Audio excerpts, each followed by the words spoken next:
Krisis negara pada tahun 1950 ternyata membuat pemerintah mengeluarkan Undang-Undang Darurat RI Nomor 13 Tahun 1950 tentang pinjaman darurat yang ditetapkan di Jakarta pada tanggal 18 Maret 1950 dan ditandatangani oleh Presiden RI Soekarno. Saat itu, seorang pengusaha rempah asal Padang rela meminjamkan uangnya kepada negara. Diketahui, orang tersebut adalah Lim Jian Puan. Setelah Lim Jian Puan meninggal dan mewariskan hartanya pada anaknya, yaitu Harjanto Tutik. Dilansir dari Kompas TV Jakarta, Presiden Joko Widodo atau Jokowi, Menteri Keuangan hingga DPR RI tak bersedia membayar utang sebesar 60 miliar rupiah kepada warga Padang, Sumatera Barat bernama Harjanto Tutik. Hal itu diketahui setelah upaya mediasi antara kedua belah pihak mengenai gugatan utang pemerintah sejak tahun 1950 tidak menemui titik terang alias gagal. Mediasi yang difasilitasi oleh Hakim Reza Himawan Pratama itu diketahui digelar di Pengadilan Negeri Padang pada Rabu 26 Januari 2022. Dalam mediasi tersebut tidak ditemui kesepakatan antara penggugat yakni Harjanto Tutik dengan tergugat, yaitu Presiden Jokowi, Menteri Keuangan, dan DPR RI. Pihak tergugat tidak bersedia membayar utang kepada Harjanto Tutik. Pihak tergugat yakni Menteri Keuangan yang diwakili 12 pengacara kemudian memberikan jawaban tak bersedia membayar utang. Itu karena surat obligasi yang dimiliki Harjanto dianggap telah kadaluarsa karena telah lewat dari 5 tahun sejak tanggal ditetapkannya keputusan pelunasan yakni 28 November 1978 jika tidak diuangkan. Adapun aturan tersebut berdasarkan ketentuan pasal 6 Keputusan Menteri Keuangan KMK nomor 466A/1978. Berdasarkan hal tersebut di atas, oleh karena surat obligasi yang diklaim oleh penggugat sebagai nama mestinya tidak dimintakan atau ditagihkan pelunasannya paling lambat 5 tahun sejak KMK tersebut, maka surat obligasi tersebut jadi kadaluarsa, sehingga proposal permohonan penggugat tidak dapat kami penuhi, kata Didik Haryanto dan kawan-kawan melalui keterangan tertulisnya yang dikutip dari Kompas.com pada Kamis 27 Januari 2022. Menanggapi hal itu, kuasa hukum penggugat Amizuduhu Medrova angkat bicara. Pihaknya mengaku kecewa dengan jawaban pihak tergugat yang tak bersedia membayar utang kepada kliennya. Ini jawaban Presiden dan Menteri Keuangan, tidak mau membayar. Saya sangat kecewa. Harusnya klien saya mendapat penghargaan karena berjasa membantu negara. Sekarang uangnya belum dikembalikan, ujar Medrova. Menurut Medrova, sangat aneh alasan pihak tergugat tidak bersedia membayar utang karena kadaluarsa seperti KMK tersebut.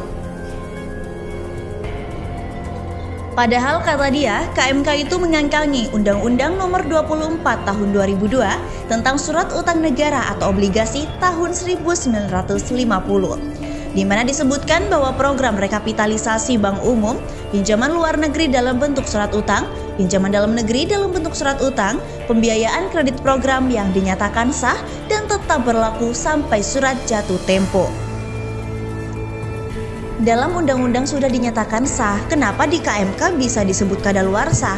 Aneh, utang kok bisa kadaluarsa? Ucap Medrova. Medrova menegaskan undang-undang jelas lebih tinggi tingkatannya daripada KMK yang belum terdaftar dalam lembaran negara Republik Indonesia. Medrova pun menyinggung soal kliennya yang sudah membantu pemerintah ketika negara memasuki masa sulit.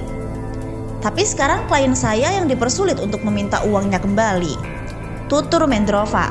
Menurut Medrova, karena mediasi gagal maka pihaknya siap melanjutkan gugatan tersebut ke persidangan. Akan lanjut ke sidang nantinya, kata Medrova.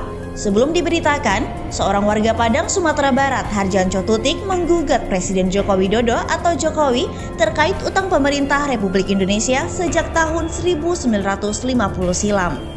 Harjanto yang merupakan anak kandung dari Lim Jian Puan, pengusaha rempah, meminjamkan uangnya kepada pemerintah Republik Indonesia ketika itu. Kuasa hukum Hardjanto, Amiziduhu Mendrova, menjelaskan proses utang piutang berawal dari dikeluarkannya Undang-Undang Darurat RI Nomor 13 Tahun 1950 tentang pinjaman darurat yang ditetapkan di Jakarta pada tanggal 18 Maret 1950 dan ditandatangani oleh Presiden Republik Indonesia Soekarno. Dengan adanya undang-undang itu dan negara sedang dalam kesulitan, maka saat itu Lim Jiangquan meminjamkan uangnya kepada pemerintah RI. Kata Mendrova kepada Kompas.com pada Jumat 21 Januari 2022 di Padang. Menurut Mendrova, berdasarkan bukti penerimaan uang pinjaman oleh tergugat yang ditandatangani oleh Safruddin Prawinadegara selaku Menteri Keuangan tahun 1950 sebesar Rp80.300 dengan bunga sebesar 3% per 1 tahun berdasarkan peraturan perundang-undangan. Mendrova mengatakan pada bukti surat pinjaman pemerintah tahun 1950 dengan nilai 1 lembar adalah sebesar Rp10.000 dan jumlah lembaran pinjaman pemerintah RI sebanyak 3 lembar dengan nomor X7155505 X7155514 dengan jumlah pinjaman sebesar Rp30.000 serta fotokopi. Bukti surat pinjaman pemerintah tahun 1950 dengan 1 lembar sebesar Rp1.000 dan jumlah pinjaman pemerintah RI sebanyak 36 lembar.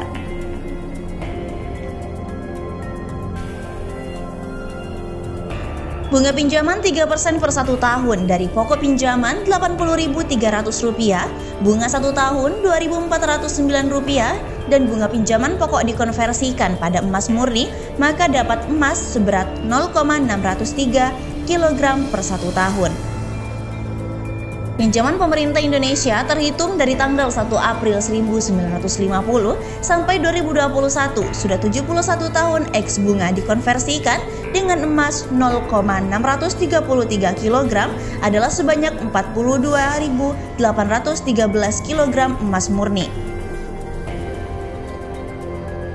Jika diuangkan sekarang mencapai 60 miliar rupiah, kata Mendrova.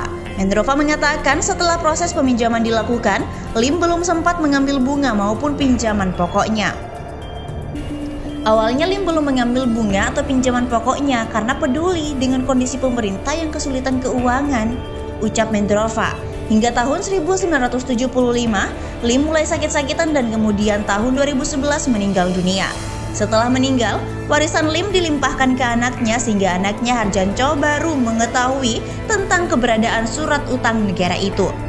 Menurut Mendrova, kliennya sempat meminta uang itu ke negara namun ditolak dengan alasan sudah kadaluarsa. Hingga akhirnya beliau bertemu saya dan meminta untuk mengurusnya melalui gugatan pengadilan, kata Mendrova.